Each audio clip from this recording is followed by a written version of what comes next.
My name is Jack Stolzheimer. I'm the District Attorney of Delaware County. I'm pleased to be here today with Superintendent Tim Bernhardt of the Upper Darby Police Department, the new Mayor of Upper Darby, Ed Brown, my CID Chief, Jim Nolan, and my First Assistant, Tanner Rouse, my Deputy District Attorney, who's been integral to the investigation here, Stephanie Wills, true to her nature as a workaholic, is back at the office doing work. And we're also joined by State Representative Gina Curry, thank you, Gina, and members of the Upper Darby Police Department who've made these arrests possible. So I want to tell you why we're here today. Two months ago today, I stood in front of the mosque with Dan Lanning in Upper Darby at 69th Street, and we talked to the people there, the members of the community, who were so distraught about the hijacking, carjacking death of a gentleman who was just simply trying to go to the mosque, park his car, and worship his God. He was killed by this man right here, Herman Stiegel. We have made the arrest of him. That day, 2 months ago, I said that we would bring him to justice, and I'm here today to tell you that we have done our job. We are bringing Mr. Stiegel to justice for the bloodthirsty murder of Mr. Rahman in front of the mosque at 69th Street back in October of this year. But we've also solved a second homicide here in Delaware County as well, here in Upper Darby. One of the most heinous crimes I've seen in my time as district attorney. This gentleman here, Marcin Way, is charged with the stabbing death of Michael Garr, a juvenile who was doing nothing more than any juvenile should be able to do anywhere in America, just walking down the street in his own neighborhood. And he was stabbed and killed at random by Mr. Way. The amount of police work that went into these investigations is simply incredible. As you read the complaints, and as Tim is going to tell you in a minute, the amount of cooperation and police work day and night that went into solving these two homicides, two of the most heinous murders that have taken place in Delaware County in the last year, is simply breathtaking. And it was a collaborative effort, not just with Upper Darby Police and our office, but also with federal agencies, Philadelphia Police, agencies all across this region. And I just want to say, before I turn this over to Tim, as the District Attorney and the Chief Law Enforcement Officer of Delaware County, I always knew coming into office that the Upper Darby Police Department was one of the finest police departments in this region. I am even more in awe of what they are doing now under Tim's leadership. In the last year, Tim has worked night and day in partnership with our office to make sure that we're bringing 21st century technology and policing tactics to fight the crime that has been intolerable here in Upper Darby Township. As we all know, Upper Darby is a beautiful, diverse community. It is also a community that's been changing in many ways, some of them positive, some of them not. One of them is the rise in violent crime that we are here to do something about. Tim and I and my team are bringing the same energy we brought to the city of Chester to make sure that we reduce the violent crime here in Upper Darby and give everyone in Upper Darby, the 6th largest municipality in Pennsylvania, the same opportunity to live the American dream that all of us here have been able to live as well. And under Mayor Ed Brown's leadership, I know we're going to succeed. So I just want to say thank you to the Upper Darby Police. Thank you to my team for the incredible work that has gone into making these two arrests. I'm going to ask Tim now to walk you through how we got to where we are today with these charges, and then I think we're going to hear from the mayor after that. Tim? Thanks, Jack. Good afternoon, everyone. My name is Timothy Bernhardt, Superintendent of Police for Upper Darby Township. I'm going to start with the Michael Garr, Marcin Way. I'll explain that. I'll go step by step of the incident and explain the investigative aspect of it, and then I will go into Mr. Rahman's murder, which is Mr. Stiegel. April 21st of 2023, about 9:47 p.m., the Upper Darby Township Uniform Patrol Division received a 911 call for a stabbing in the area of the 200 block of Bridge Street. The exact location was Bridge and Brunswick. Uniform Patrol responded to that location and located a male suffering from multiple stab wounds. That male was pronounced deceased. His name is Michael Garr, 15-year-old Michael Garr. An intense canvass and investigation started at that moment with the Township Uniform Patrol Division as well as our detectives, those detectives that are behind me today. We were able to gather thousands of hours of video surveillance that our detectives went through. As you're aware, initially we put out some still images of people that we wanted to speak to. With the cooperation of the community and the public, we were able to identify those individuals. They came in. We knew that they were not involved in the incident. Unfortunately, they could not provide any information as to what had occurred. Detectives continued to go through that video surveillance, and they were able to then locate an image of a male that they seen running from the 200 block of Bridge Street towards Burmont Road towards Baltimore Pike, up Baltimore Pike west into the borough of Clifton Heights, into the area of the 100 block of Willowbrook Avenue. From there was no other video evidence that we could find. Through those images, our detectives were able to determine that that male in that image was that of Marsan Way. Our investigators also learned that Marsan Way was wanted out of the state of Ohio for assault charges and a stolen vehicle. Our investigators, working with those investigators, we were able to determine and get a copy of a warrant for Mr. Way out of the state of Ohio. Our undercover officers were working 24/7 in the area of where the last video was seen of Mr. Way disappearing. 11 days from the incident, the murder of Michael Garr, our undercover officers observed Marsan Way exiting a house on the 100 block of Willowbrook Avenue wearing the same clothing the night of the murder of Michael Garr. He was immediately taken into custody with the assistance of the Clifton Heights Police Department. He was brought back here to police headquarters where he refused to cooperate with investigators. At that time, he was extradited to the state of Ohio. He has since pled guilty to those charges and was sentenced to 9.5 years in prison. That is where he is, and with the help and the work of our district attorney's office, he will be coming back here to answer to our charges. A search warrant was then conducted at the residence where Mr. Way was seen leaving. As a result of that search warrant, numerous items were collected that we believed were used and worn the night that Michael Garr was murdered. Our cooperation, our partnership with the City of Philadelphia and the Philadelphia Crime Lab, all that evidence was gathered and it was taken to their crime lab where it was being analyzed. Throughout that time, our investigators were also looking at other incidents that had occurred that had involved any type of stabbing. What they learned was February 7th of 2023, there was an incident in Upper Darby Township where uniformed police responded to a report of a carjacking/stabbing. That was in the 100 block of South Bishop Avenue. That incident, a pregnant female who was with another young child, was attacked when she exited her vehicle. She was stabbed multiple times and her vehicle was stolen.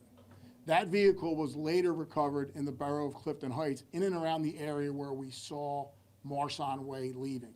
Those two similarities, the stabbing and the fact that the car was found so close proximity, we gathered all that evidence from that crime scene and also sent that to the Philadelphia Crime Lab for analysis. Now, December 7th of 2023, we were notified by the Philadelphia Crime Lab that there was, in fact, confirmation that there was DNA located from that evidence collected from Michael Garr murder at 200 Bridge Street, as well as the home in Clifton Heights. That is why we're here today, working diligently with our district attorney to bring charges not only for the attempted murder of the assault at Bishop Hill, but also the murder of Michael Garr. Now, I will go on to Mr. Stegall and the incident that occurred at our mosque. October 29th at about 8:47 p.m., Upper Darby Township Uniform Patrol received a call for shots fired in the area of 6-9 and Walnut. Officers responded and were unable to locate any witnesses or victims at that time. While conducting a canvass of the area, lying on the ground suffering from a single gunshot wound behind the mosque located at 201 South 69th Street.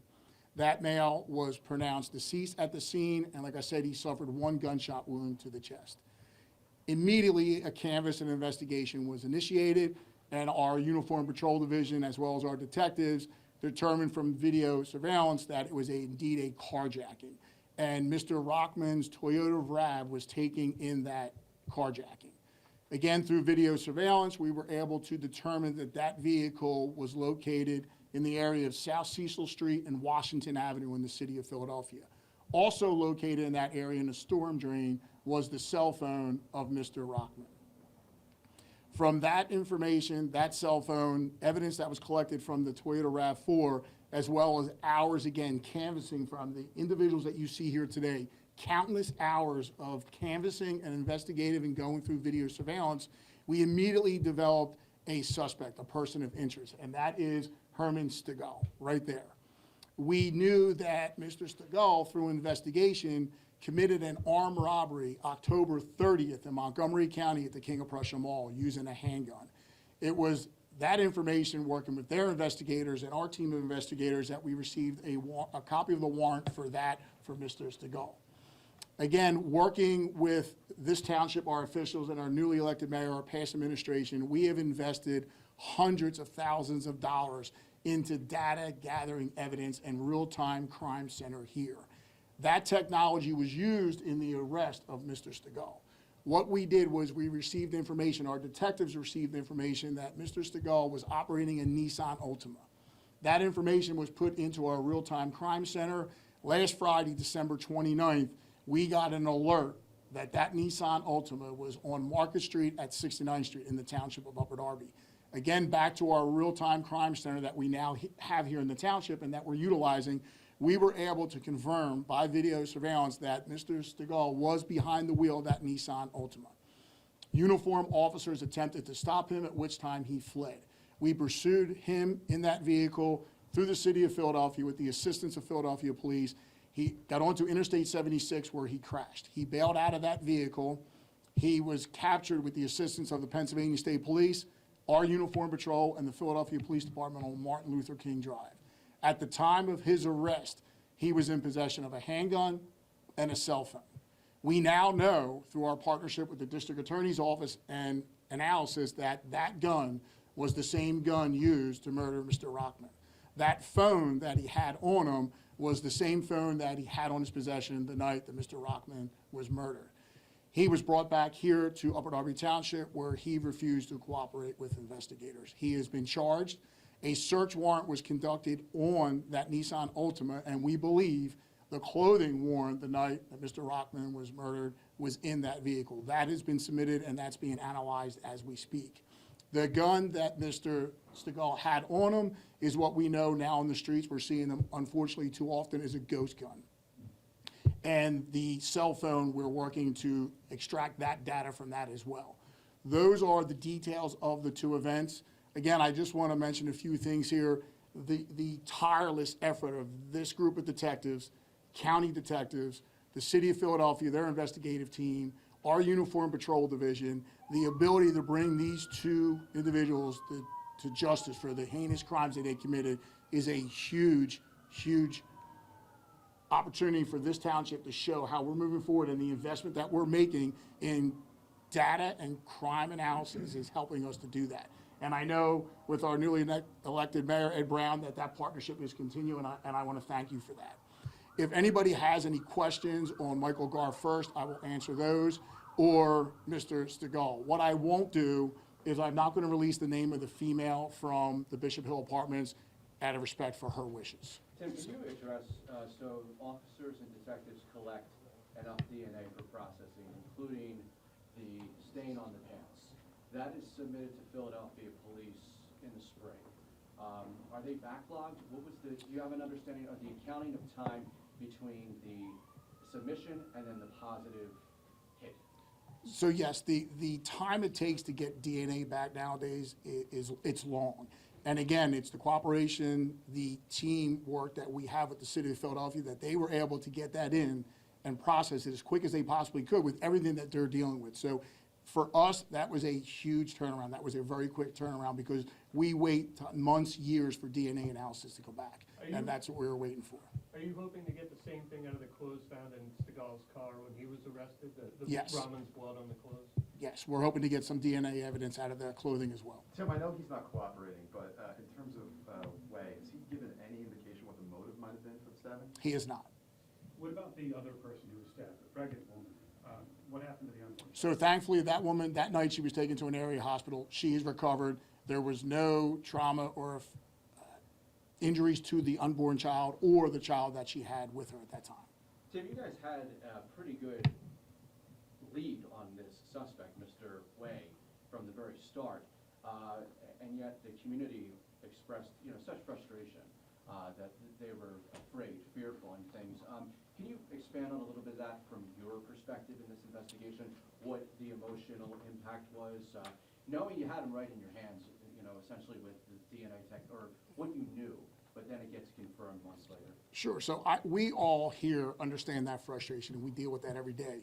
Unfortunately for us, this is real world. This isn't TV, it's not CSI, things don't happen like that. And everyone, because of technology today and social media, everyone wants access to information right away. We weren't able to do that because we were still working through the investigation. And we didn't want to hinder or harm the investigation by releasing something that we couldn't and we weren't sure of. And like I said, yes, we had the image and we were confident that was him, but we still had to dot the I's and cross the T's, work at the district attorney's office and gather all this evidence before we were able to take that next step. And like I said, we weren't able to pinpoint or narrow down the exact location in the borough of Clifton Heights where we were. So we were working 24/7 around the clock to try and find an area which he came out of a location and we were right there able to take him into custody. About the Mohammed Rockman murder, your department released a photo of a guy wearing ripped jeans and flashy shoes. Did any leads come from that, and was Stegall the one in that photo? That is Mr. Stegall in that photo, yes. And the information that we received from that did help, but that still image, and again, being able to compare that to all the other hours of video surveillance that we got, we were able to match through that video surveillance as well. This report mentions there was a struggle between the victim and the suspect in the carjacking.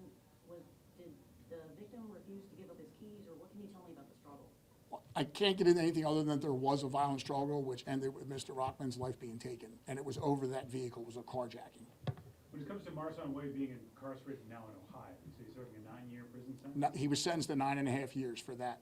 Does that affect his case here at all? Does it slow it down, or could he come here for trial? He is coming here and it's not going to affect this case at all.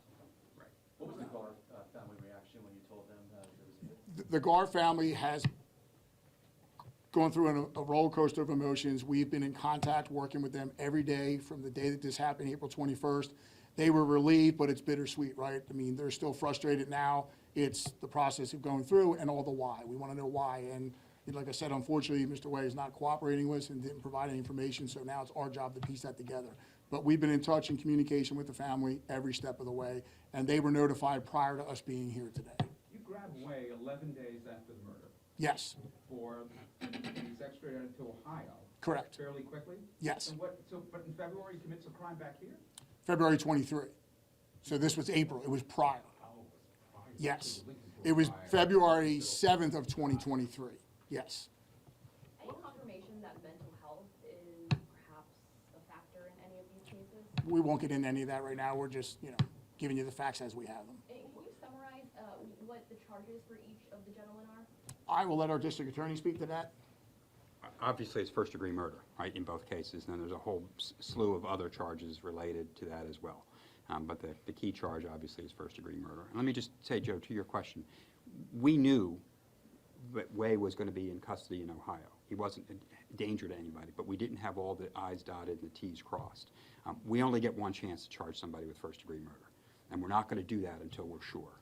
So these investigators and Stephanie Wills and Tanner Rouse worked diligently to get the case charged as quickly as possible. It is a miracle. Some of the DNA tests that are done take a long time. They're not all the same standard DNA tests, so some of this is really difficult to do. And we are thankful, as Tim said, for the Philadelphia Crime Lab to move it as quickly as they did. But Jack, and he's actually seen, I just want to get this right, wearing the same clothing from the night of the fatal stabbing a week and some days later?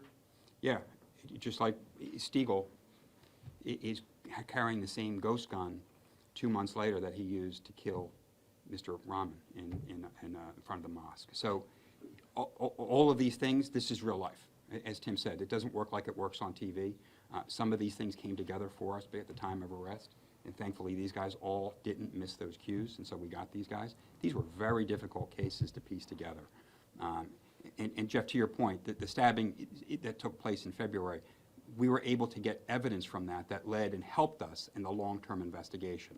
So all of these pieces, it's like a giant puzzle. This is not your standard just you see somebody committing a retail theft down the street and you're able to make an arrest. The work that they did, the real-time crime center that Tim has talked about, this is state-of-the-art.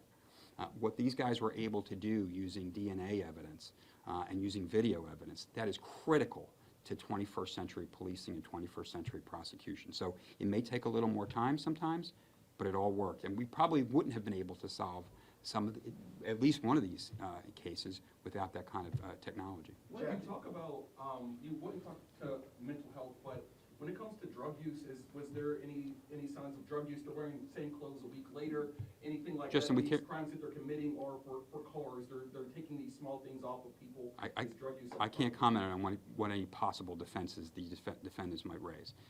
Alls we know today is what you see in the criminal complaint. What's the way he's hooked to Ohio?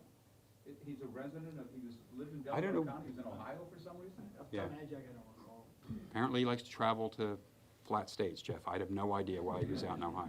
Jeff, you mentioned this was a big puzzle, a lot of pieces involved. I know you can't speak to anything that's not been charged in any active investigation, but are you guys currently looking to see if there's any other crimes these guys might be attached to in Delaware County? Well, you know, and Tim, happy to have you chime in here, but like, one of the things Upper Darby PD is fantastic at doing is bringing shell casings down to the ATF to run through our NIBIN system. In fact, Chief Nolan, we're going to bring our firearms examiner closer to the ATF office in Essington for this purpose.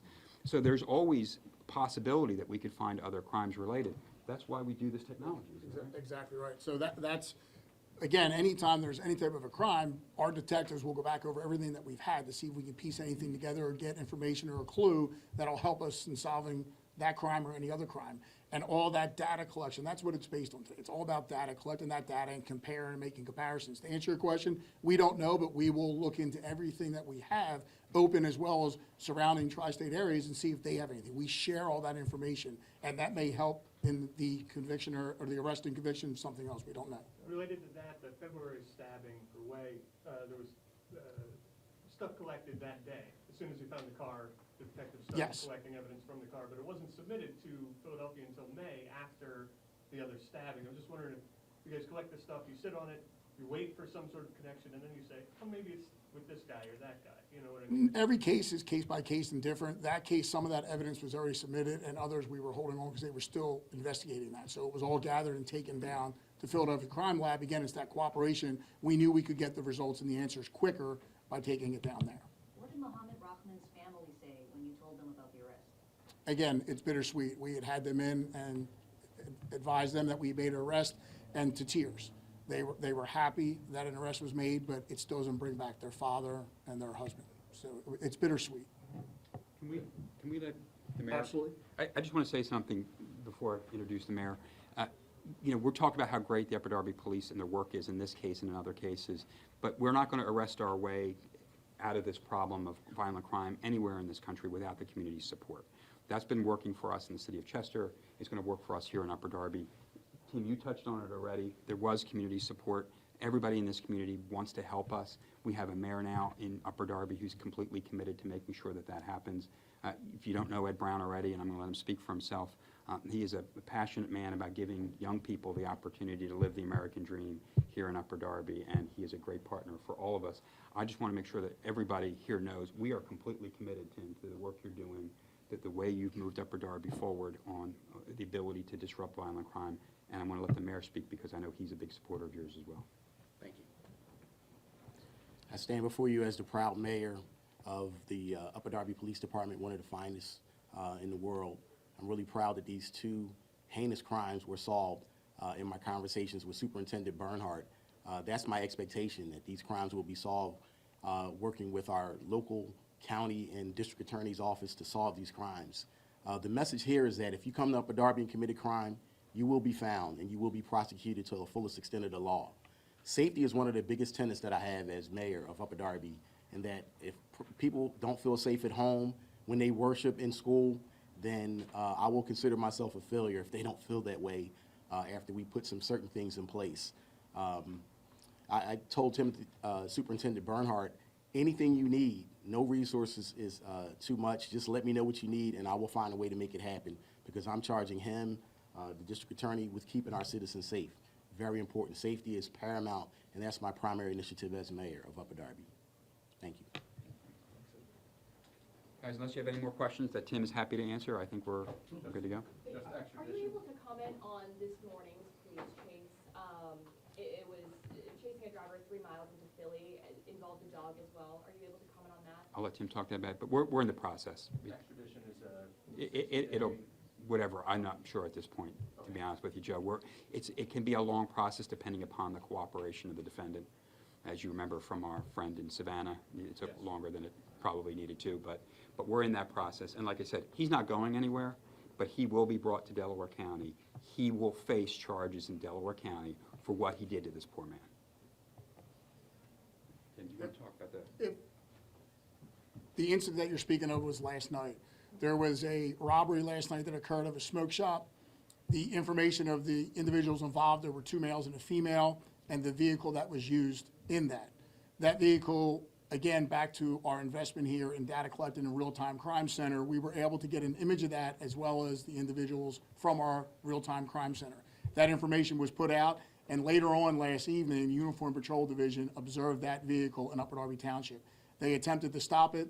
The vehicle stopped. When the officers approached, the vehicle took off at a high rate of speed.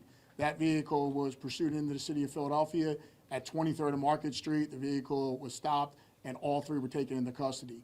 2 of the males inside the vehicle are being charged. There were 2 firearms recovered. The female has since been released and she's cooperating. That's the information on that. Yep. We're good to go? Yeah, absolutely. Thank you, everyone. Thanks, guys. Appreciate it.